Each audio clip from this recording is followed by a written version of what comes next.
सुबह का वक्त था, वो भी लाहौर की सुबह, जहां हर वक्त एक रेस चल रही होती है। लेकिन आज का दिन कुछ और था। आज का दिन था भागने का, शहर के शोर से और उस थकान से जो अंदर तक जमी हुई थी।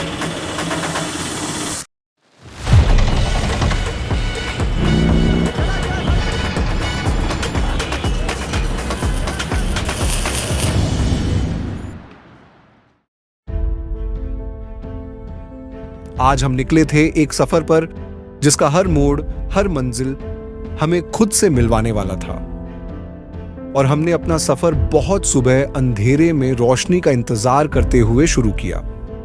लाहौर से बालाकोट की दूरी तकरीबन 330 किलोमीटर है। रास्ते खाली थे, हवा में ठंडी ताजगी थी और लाहौर से दूर जाते जाते दिल हल्का सा हो रहा था,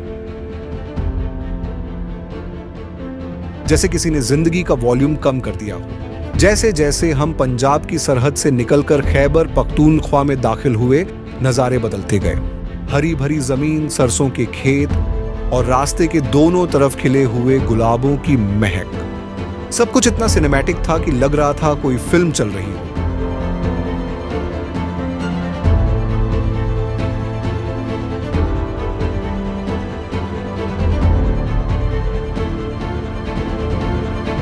खेवड़ा की सॉल्ट माइन का नाम तो सुना था, मगर जब वहां से गुजरे तो सोचा ये सिर्फ नमक की खान नहीं, ये देश की एक छुपी हुई दौलत है। खेवड़ा दुनिया की सबसे बड़ी सॉल्ट माइन है और इसका इतिहास रोमन साम्राज्य तक जाता है।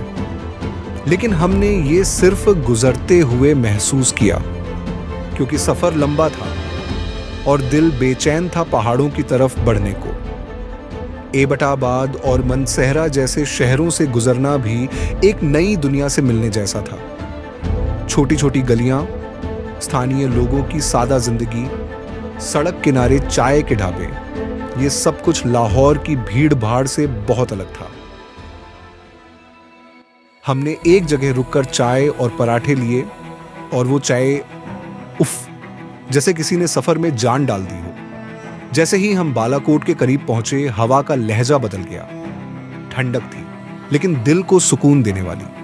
पहाड़ों के दरमियान घिरा हुआ ये शहर और उसके बीच बहती हुई कुंहार नदी इतना खूबसूरत था कि कुछ देर तो हम सब चुप हो गए, सिर्फ देखते रहे और महसूस करते रहे।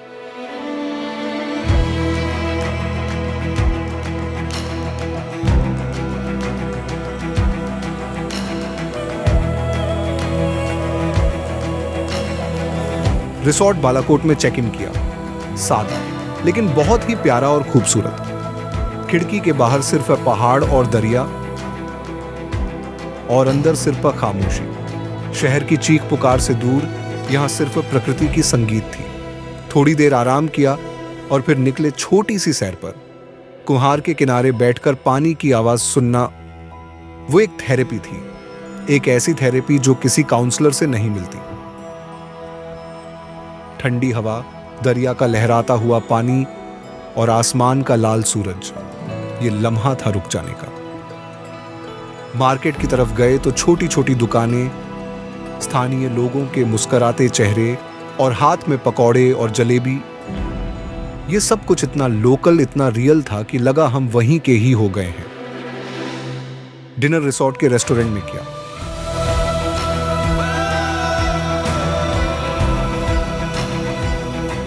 रात को रूम की बालकनी में खड़े होकर तारों को देखने का अलग ही मजा था।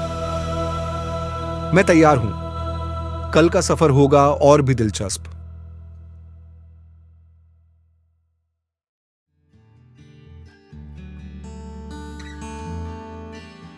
आज हम एक और ऊंचाई की ओर निकलने वाले थे, गिलगित की यात्रा पर बाबूसा टॉप के रास्ते से।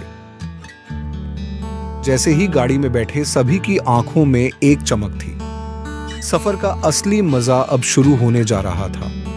बालाकोट से गिलगित तक का यह रास्ता सिर्फ दूरी नहीं, जीवन को देखने का एक नया नजरिया था। गाड़ी चलती रही और रास्ते बदलते गए। कभी घने जंगल, कभी खुली वादियां, कभी नरम धूप में चमकते पहाड़। हर सांस में ठंडक थी, हर पल में सुकून। ये रास्ते, ये खामोशी और ये हवा लाहौर के ट्रैफिक और रोज के तनाव को पीछे छोड़ चुकी थी। जब हम मनसहरा और बटाकुंडी के बीच से गुजरे तो एक जगह रुककर सड़क किनारे चाय और अंडा पराठा का मजा लिया। फिर आई वह जगह जिसका इंतजार था, बाबूसर टॉप।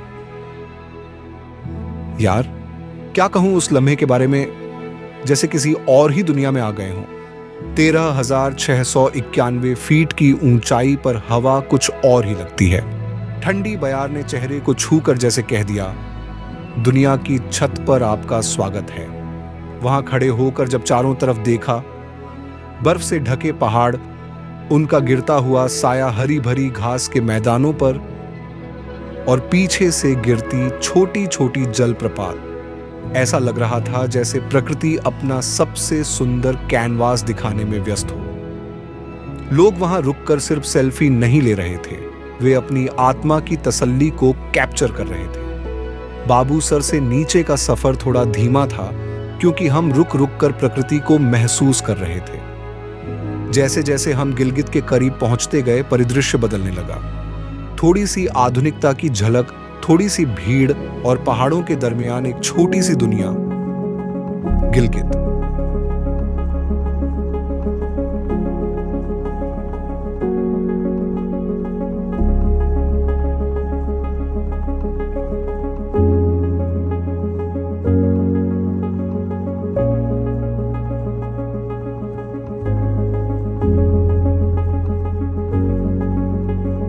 शाम को जब हम गिलगित सेरेना होटल पहुंचे तो थकान तो थी लेकिन दिल पुरजोश था। होटल की मेहमान नवाजी ने जैसे हमारे लिए एक नई ऊर्जा बना दी। कमरे से बाहर का नजारा, एक और तस्वीर जिसे फ्रेम में लगा लेना चाहिए।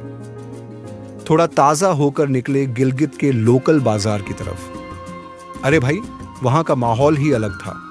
छोटी छोटी दुकानें जहां रत्न चमक रहे थे। एक स्थानीय कारीगर ने हमें पारंपरिक टोपियां दिखाई। ये हुंजा टोपी है, सिर्फ यहाँ की। मैंने तुरंत ले ली। स्मारिका तो बनती है ना, और खाने का तो पूछो ही मत। हमने चकाचक शुरू, एक स्टफ्ड मीट ब्रेड जैसा व्यंजन, गरम गरम था और थोड़ा मसालेदार भी, लेकिन दिल से बनाया गया था। साथ में मामतू भी, डम्पलिंग्स जैसा व्यंजन जो वहां का मशहूर स्ट्रीट फूड है। हर बाइट में एक कहानी थी। संस्कृति का स्वाद सिर्फ संग्रहालयों में नहीं, प्लेट में भी होता है।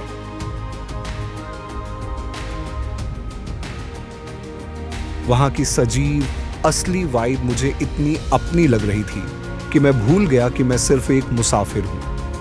रात को जब बिस्तर पर लेटा तो सिर्फ एक ख्याल दिमाग में था, जिंदगी की असली दौलत ये अनुभव है। हर वो लम्हा जो हम शहरों के शोर में खो देते हैं, यहां आके मिल जाता है। गिलगित सिर्फ एक शहर नहीं, एक एहसास है, एक नई सोच की शुरुआत। और अब कल का इंतजार है हुंजा, जहां कहानी और भी गहरी होने वाली है।